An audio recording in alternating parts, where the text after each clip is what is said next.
আজ কনস্ট্রাকশনে circum draw করা দেখাবো। আমি শুধু বেসিকটা বলছি। এখানে অঙ্কগুলোতে বিভিন্ন রকম ট্রায়াঙ্গেল আছে, বিভিন্ন রকম ট্রায়াঙ্গেলের তার সার্কেল ড্র করতে হবে।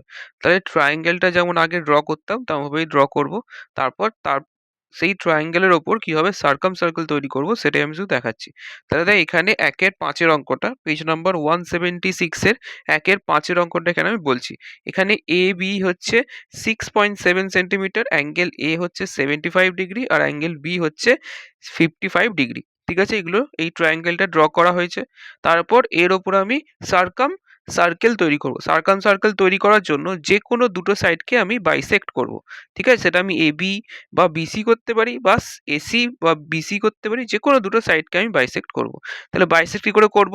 যদি মনে কর আমি এ বি করি প্রথমে বাইসেক্ট, তাহলে প্রথমে এ আর বি এর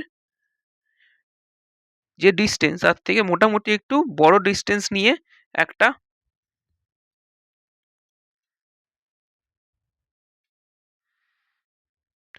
আর্ক টানবো।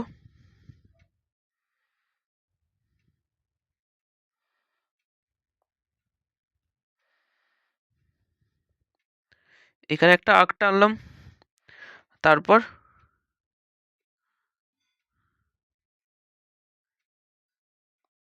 এদিকে একটা আর্ক টানবো। তারপর কম্পাসটা একই মাপ নিয়ে কম্পাসটা বিতে বসিয়ে এই দাগের ওপর একটা আর্ক টানবো। তারপর এই নিচের দিকে দাগের ওপর একটা আর্ক টানবো। তাহলে যেখানে আমি এরা দুটো কাট করছে সেই দুটো কাটের জায়গাটা আমি জয়েন করে দেবো। ঠিক আছে, এই দুটোকে আমি জয়েন করলাম। এই জয়েন্টটা একটু বড় করেও বাড়িয়ে দিলাম, যাতে যদি আমার বাইরে গিয়ে জয়েন করে পরে, তাহলে সেটাও একটা জায়গায় ইন্টারসেক্ট করে। পুরোটা করলেই বুঝতে পারবি। তাহলে দেখ, এরপর আমি এবিকে বাইসেক্ট করেছি, এবার আমি বিসিকে বাইসেক্ট করব।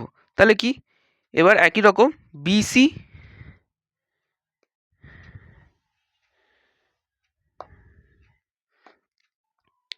বিসি যে সাইডটা আছে তার থেকে মোটামুটি হাফের থেকে একটু বড় মেজারমেন্ট নেব। সেই মেজারমেন্ট নিয়ে একটা এদিকে কাট করব আর একটা এদিকে কাট করব। তারপর সিতে বসাবো। সিতে বসিয়ে একটা এদিকে কাট করব, একটা এদিকে কাট করব। ঠিক আছে, তাহলে যে দুটো পয়েন্ট পেলাম সেই দুটো পয়েন্টকে আমি জয়েন করে দেবো। দেখ, এখানে জয়েন করলাম, সেটা এই যে বাইসেক্ট টেনেছিলাম সেই বাইসেক্টকে এই পয়েন্টে কাট করেছে। ঠিক আছে, তাহলে এরপর যে পয়েন্ট এই দুটো বাইসেক্ট যে পয়েন্টে কাট করলো সেই পয়েন্টে আমি কম্পাস বসাবো। ঠিক আছে, এই পয়েন্টটাতে আমি কম্পাস বসাবো। ভালো করে দেখবি কোন জায়গাটা কম্পাস বসাচ্ছি। আমি এই জায়গাটাতে কম্পাস বসাচ্ছি। এবার এখানে কম্পাস বসিয়ে এ পর্যন্ত বা বি পর্যন্ত বা সি পর্যন্ত যে কোনো একটা পয়েন্ট পর্যন্ত আমি মেজারমেন্টটা নেবো। দেখ, এখানে যদি এ বি পর্যন্ত নিই, তাহলে সেই সেম মেজারমেন্টই কিন্তু এ পর্যন্ত হবে, আবার সেই সেম মেজারমেন্টই কিন্তু সি পর্যন্ত হবে। ঠিক আছে, তাহলে এই দুটো বাইসেক্ট যেখানে কাট করেছে সেইখানে কম্পাসটা বসিয়ে আমি একটা সার্কেল টানবো, পুরো একটা গোল সার্কেল টানবো। তাহলে এই দেখ, এই ট্রায়াঙ্গেলের উপর একটা সার্কেল তৈরি হয়ে গেছে। তাহলে বেসিক জিনিস এটাই, যে কোনো দুটো সাইড নেবো, যে কোনো দুটো সাইডকে আমি বাইসেক্ট করব, সেই দুটো বাইসেকশন যেখানে মিট করবে সেই জায়গাটাতে কম্পাস বসিয়ে আমি একটা সার্কেল ড্র করব। তাহলে এটাই হচ্ছে সার্কেলের বেসিক ফর্মুলা বা বেসিক নিয়ম। তাহলে এইরমভাবে বাকিগুলো ড্র করবি।